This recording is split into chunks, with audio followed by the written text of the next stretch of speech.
دنیا کا مجازی عاشق مجازی محبت کی خاطر کیا کرتا ہے؟ دیوانہ ہو جاتا ہے، مستانہ ہو جاتا ہے، مجنون ہو جاتا ہے، پاگل ہو جاتا ہے، اور وہ اپنے گھر کو چھوڑ دیتا ہے، بیوی بچوں کو چھوڑ دیتا ہے، ماں باپ کو چھوڑ دیتا ہے، رشتہ دار اور برادری کو چھوڑ دیتا ہے، دوستوں کو چھوڑ دیتا ہے۔ یہاں بھی اللہ کو راضی کرنے کے لیے جب حج کے لیے انسان نکلتا ہے، لباس اتار دیا، ٹوپی پگڑی اتار دی، گھڑی اور جوتے اتار دیے، بیوی بچوں کو چھوڑ دیا، ماں باپ کو چھوڑ دیا، گھر اور گھر کے بستر کو چھوڑ دیا، دوست اور برادری کو چھوڑ دیا، اب وہاں پر اللہ کو منانے کے لیے جاتا ہے، کبھی مینا میں تو کبھی عرفات میں، کبھی مکے میں تو کبھی مدینے میں، احرام کفن نما چادریں پہن کر،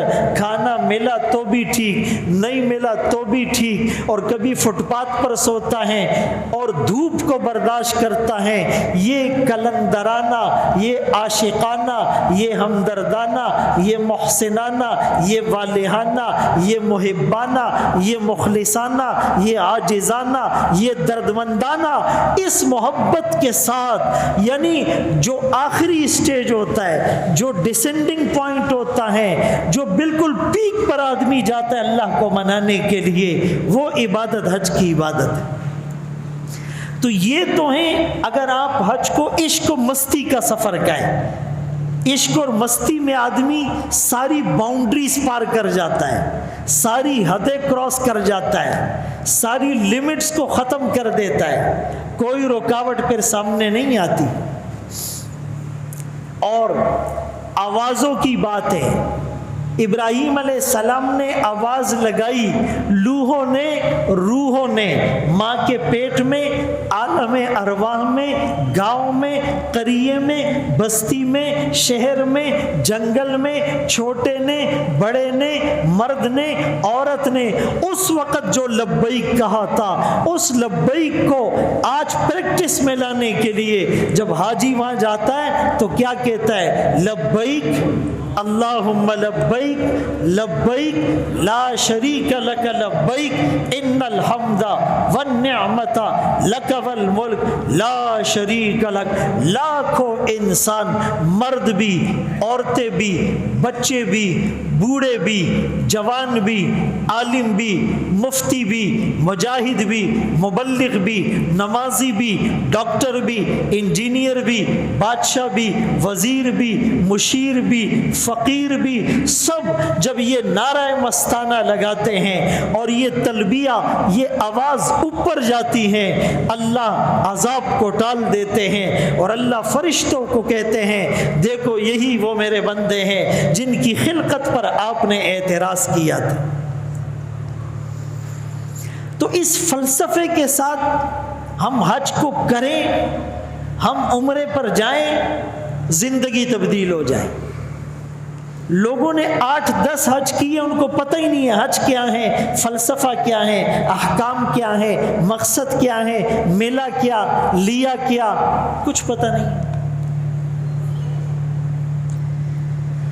اللہ اکبر کے بھی۔ تو یہ تو عشق و مستی کا سفر ہو گیا۔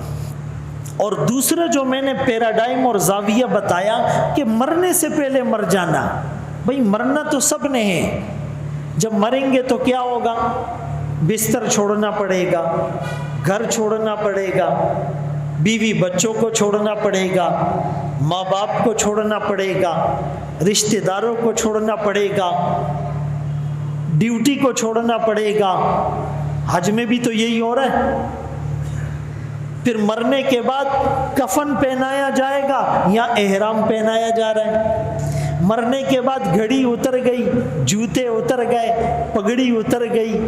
حج میں بھی تو یہی ہو رہا ہے۔ پھر مرنے کے بعد دنیا والوں سے تعلق ڈسکنیکٹ ہو جائے گا، کسی کا ہوش نہیں رہے گا۔ حج میں بھی تو یہی ہو رہا ہے۔ اگرچہ ہم نے موبائلوں کے ذریعے سے کام خراب کر دیا، جہاز میں ہیں تو پہنچ گئے، اتر گئے تو اتر گئے، احرام باندھ رہے ہیں، حضرت یہ کر رہے ہیں، حاجی صاحب یہ کر رہے ہیں، وہاں بھی وہ جو ایک ڈسکنیکٹ ہونا تھا وہ ہم نہیں کر رہے. یہاں تک کہ لوگ بیت اللہ میں جا کر بھی اس گھر کو دیکھنے کے بجائے، طواف کو دیکھنے کے بجائے، رونے کے بجائے تصویریں اور ویڈیو بنا رہے ہیں. مسجد نبوی میں جا کر نعرے لگا رہے ہیں، تصویریں اور سیلفیاں بنا رہے ہیں. لیکن جو اصل حج تھا، جو لوگوں نے کیا اور آج بھی کرتے ہیں، اس میں دنیا والوں سے تعلق ختم ہو جاتا ہے. مرنے کے بعد بھی ایسا ہوتا ہے. پھر مرنے کے بعد کیا ہوگا؟ میدان محشر ہوگا. یہاں بھی عرفات میں کیا ہوتا ہے؟ میدان محشر ہوتا ہے. پھر مرنے کے بعد کیا ہوتا ہے؟ محشر میں آقا کے قدموں میں جائیں گے تو بات بنے گی.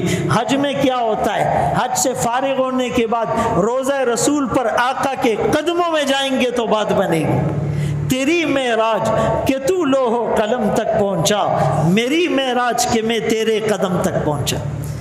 تو مرنے کے بعد جو ہوگا، مرنے سے پہلے اس کی پریکٹس ہو رہی ہے.